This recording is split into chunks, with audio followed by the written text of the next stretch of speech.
Hey Dodgers fans, this is it, the moment we've all been waiting for.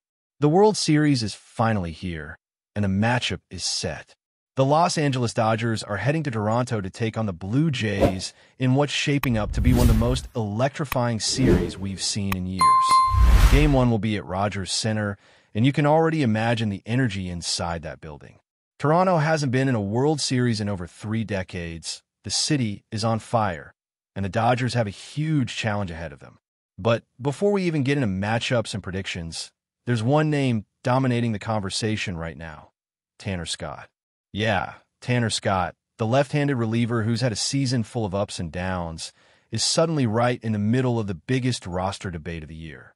After being left off the roster during the National League Championship Series due to that medical procedure, he's finally healthy again and ready to go. The big question is, should the Dodgers actually put him back on the active roster for the World Series? Because, honestly, this is not a simple call.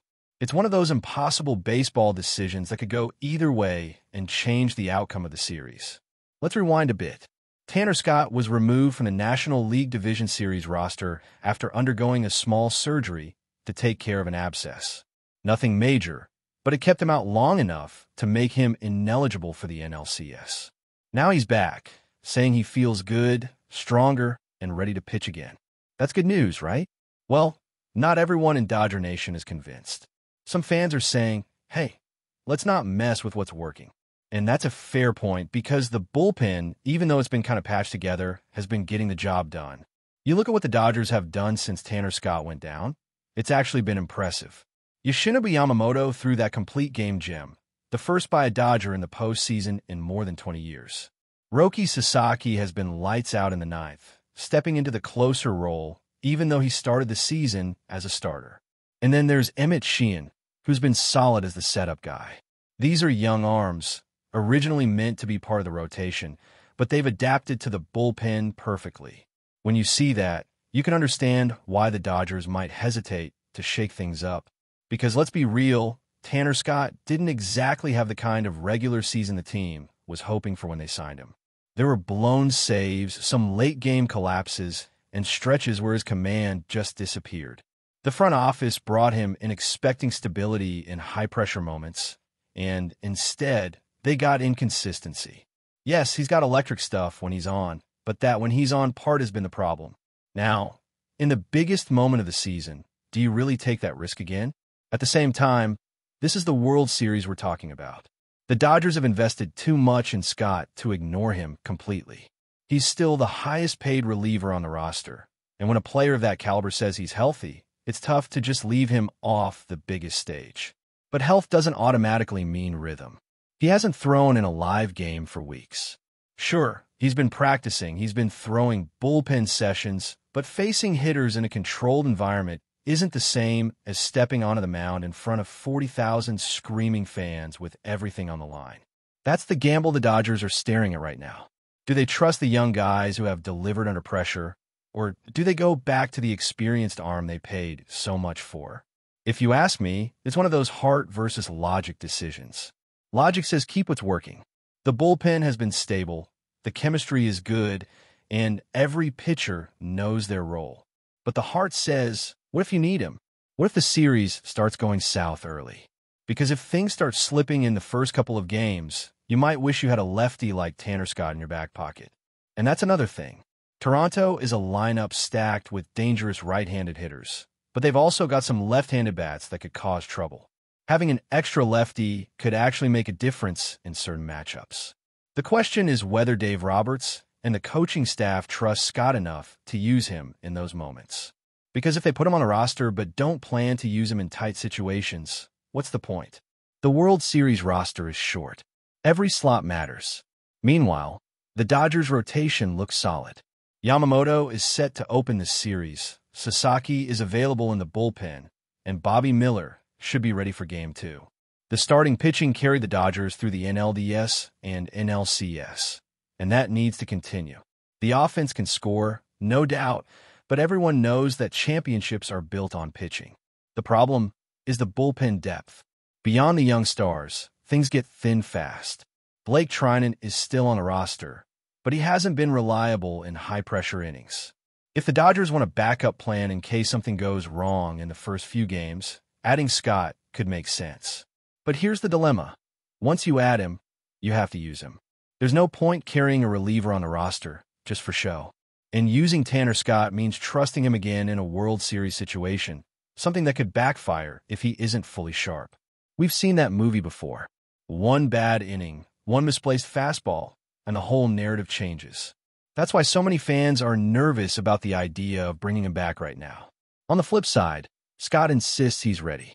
He said it himself. The infection's gone, the pain's gone, he feels healthy, and he's eager to help the team. You can't question his motivation. After missing out on the last series, you can tell he's hungry. But again, motivation isn't always enough.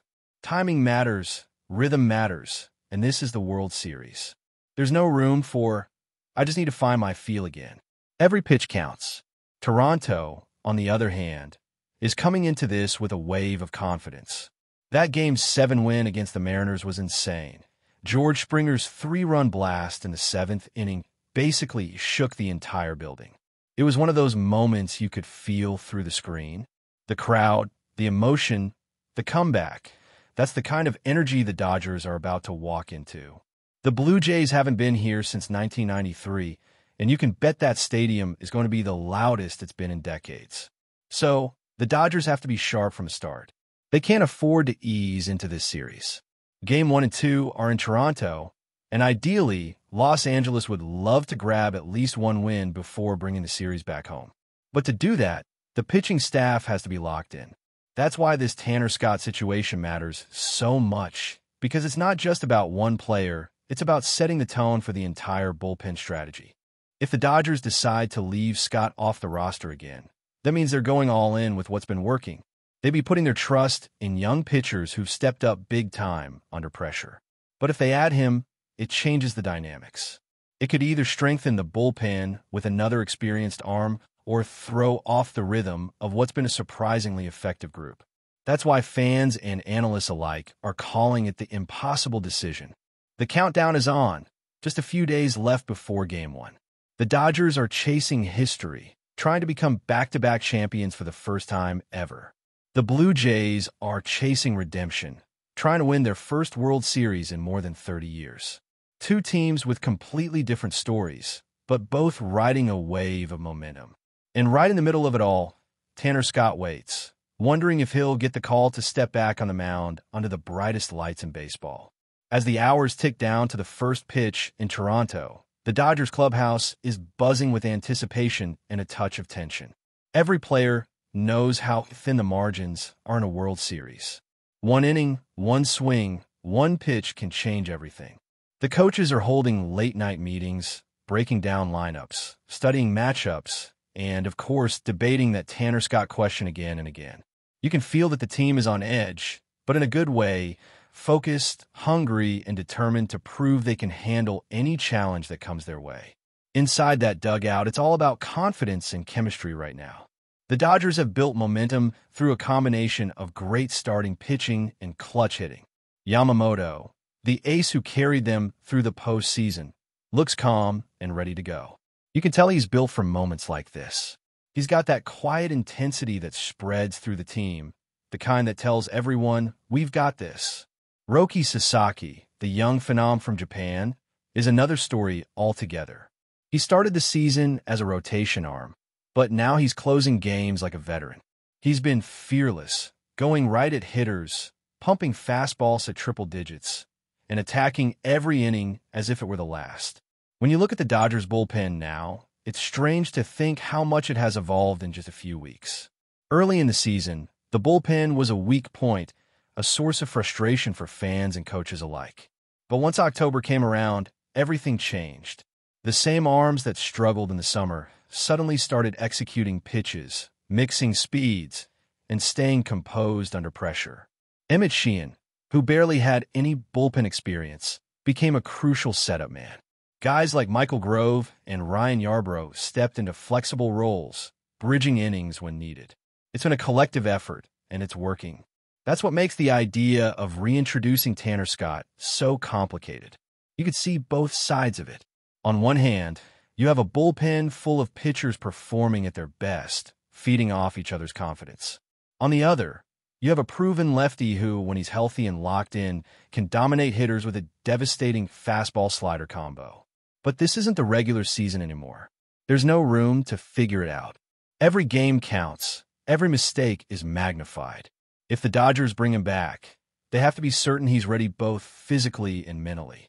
Because if not, one rough outing could change the momentum of the entire series. The Dodgers front office knows exactly what's at stake. They invested heavily in this roster, building what many consider one of the most complete lineups in baseball. Mookie Betts and Freddie Freeman have carried the offense all season long, and now the supporting cast, Will Smith, Max Muncy, and Shohei Ohtani, are all stepping up when it matters. The lineup is deep, capable of producing runs from top to bottom. But the reality is, no matter how good the bats are, the pitching must hold strong. That's been the Dodgers' formula all postseason. Get an early lead, trust the starters, and lock it down with the bullpen. Still, the thought of facing that Blue Jays lineup is enough to make any pitching staff sweat. Vladimir Guerrero Jr. is swinging like it's 2021 again, and Bo Bichette has been finding ways to get on base every single night. George Springer is back to his clutch postseason self, and the home crowd feeds off every big moment. The Rogers Center will be deafening from the first pitch to the last out. The Dodgers have to be prepared not just for the noise, but for the emotion that comes with it. Toronto has waited 32 years for this. The energy in that stadium is going to be wild. For the Dodgers, the key will be staying calm, sticking to their game plan, and not getting caught up in the chaos. That's where veterans like Freeman and Betts make such a difference. They've been here before. They know how to quiet a crowd with a well-timed home run or a clutch double. The young pitchers will need that veteran presence to keep them grounded, especially in moments when things start to tilt against them. Because make no mistake, in a series like this, momentum swings fast. And then there's the strategic layer. Dave Roberts and the coaching staff have to think not just about Game 1, but the whole series. Who starts Game 4? How many innings can Yamamoto go on short rest if needed? Do you save Sasaki strictly for closing duties, or do you stretch him for multiple innings if the situation demands it? Those decisions are made even tougher when you throw Tanner Scott into the mix. If he's added to the roster, how do you use him? Is he a matchup reliever for left-handed hitters? A middle-inning option? Or do you trust him with high-leverage moments right away? Every answer creates another question. But before we move forward, don't forget to join our channel and give this video a like. Your support helps us keep delivering the latest news about the Los Angeles Dodgers. We'd love to hear your thoughts on the news, so drop a comment below. Whispers are swirling through the baseball world this week, and the latest buzz involves none other than SUÁREZ. Sources suggest that the left-handed ace, who has made waves with his electric arm and pinpoint control, could be heading to the Los Angeles Dodgers. While nothing has been officially confirmed, insiders are already speculating about how this move could reshape the Dodgers' pitching landscape. The potential arrival of SUÁREZ would be a major coup for the Dodgers, particularly for their rotation. Known for his crafty approach and ability to neutralize left-handed hitters, SUÁREZ would immediately become the anchor of a rotation that has been searching for consistency on the left side. Analysts are already imagining the possibilities. SUÁREZ taking the mound at Dodger Stadium, setting the tone for a rotation that could dominate the National League for years to come. Fans and commentators alike are buzzing about the strategic implications. The Dodgers, long known for their ability to attract high-profile talent, will be shoring up one of the most critical areas on their roster. With SUÁREZ in the fold, the team would have not only a reliable starter, but also a weapon capable of changing the dynamics of playoff matchups. The mere rumor has sent social media into a frenzy, with armchair analysts debating where he would slot in the rotation and how his presence could impact emerging Dodgers pitchers. Meanwhile, whispers suggest that this could be just the beginning. Some insiders hint that the Dodgers front office is quietly exploring other moves to complement SUÁREZ's addition, possibly signaling a full-on campaign to fortify their pitching depth before the season heats up. Whether or not the deal actually materializes, the chatter alone is enough to set the baseball community abuzz. For now, Fans are left on the edge of their seats, watching every hint and listening to every insider tip. If Ranger Suárez does indeed land in Los Angeles, the Dodgers' rotation would suddenly look not just strong, but intimidating, particularly for teams struggling against southpaw power. One thing is certain. In a world of baseball rumors, this one has all the makings of a blockbuster. That's all for this update. If you enjoyed the video and want to stay up to date with exclusive news about the Los Angeles Dodgers, be sure to subscribe to our channel and hit that like button. We always appreciate your comments and feedback. See you in the next video.